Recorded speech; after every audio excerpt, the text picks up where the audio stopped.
After I was kidnapped, my family was practically relieved. The kidnappers had gotten the wrong person. My older brother Lucas, the one they meant to snatch, had escaped. When the police rescued me, blood was seeping from almost every pore, but I didn't cry, didn't make a sound. I was diagnosed with emotional apathy, no emotions. I could no longer feel sad about anything happening around me. I felt freer than I had ever been. But later, they all regretted it. They cried, begging me to go back to my old self. When I was discharged from the hospital and returned home, the house was empty. Even the furniture had been moved out. Unable to reach anyone, I called our housekeeper Martha, only to find out they had moved. I went to the new address. My family was already seated at the dining table, ready for dinner. Seeing me walk in, everyone at the table looked a little uncomfortable. Why didn't anyone tell me you were moving? Oh, Lucas has been having nightmares lately, dreaming of being kidnapped. I thought maybe the old house wasn't good for him, so we found a new place, Mrs. Davis said, as casually as if discussing what was for dinner. You're back just in time. Sit down and eat with us. The table was laden with all of Lucas's favorite dishes. My face was covered with thick bandages, and I limped when I walked. No one seemed to notice or care. The old me would have been devastated. But now, I felt nothing. My emotions were gone.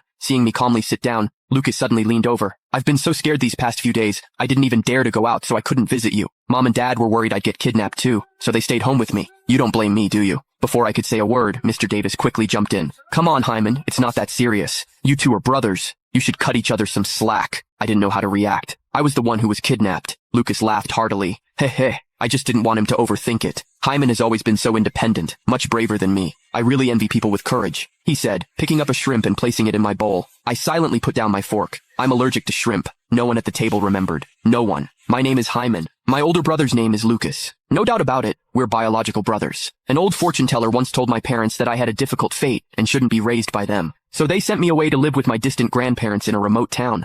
All those years, they barely visited me. They only brought me back after my grandparents passed away.